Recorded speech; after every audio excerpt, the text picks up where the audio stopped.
Felipe Chagas aqui.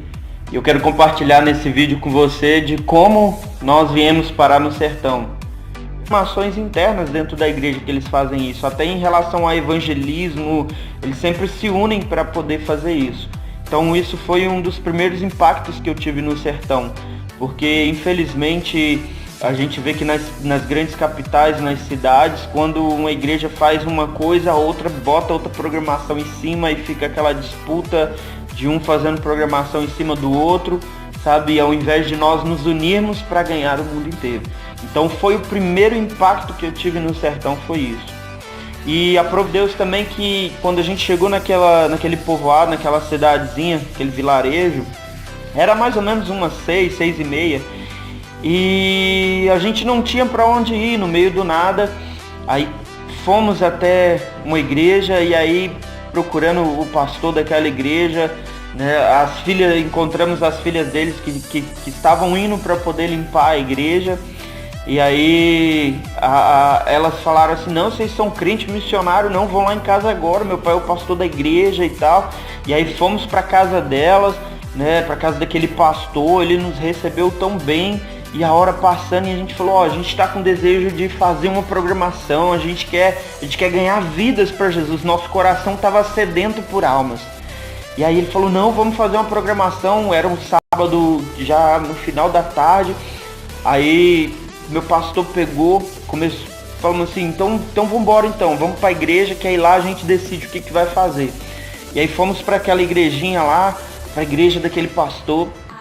E quando chegamos lá, o pastor começou a montar a mensagem ilustrada, uma mensagem fantástica que ele tem, que Deus colocou no coração dele. Começou a montar aquela mensagem ilustrada. Aí o casal de missionários, de líderes lá da igreja, os missionários Zé Carlos e a Isis, o Zé pegou junto comigo, pegamos os panfletos, começamos a rodar aquele povoado, a entregar os panfletos e a convidar aquele pessoal para o culto que iria acontecer 7h30 da noite na praça, em frente à igreja. E a Isis, a gente arrumou o som lá, o Zé arrumou o som do carro, que a gente levou uma caixa de som para poder anunciar nos povoados que a gente chegava, para poder fazer anúncio, né? E aí colocou o anúncio com o microfone e a Isis passava chamando o pessoal para poder ir para o culto ali 7h30.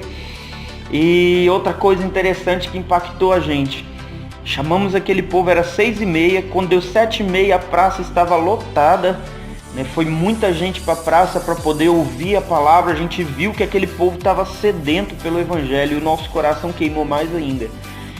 E tinha um bar próximo aonde a gente ia fazer a programação, e aí a gente conversou com o pessoal e tal.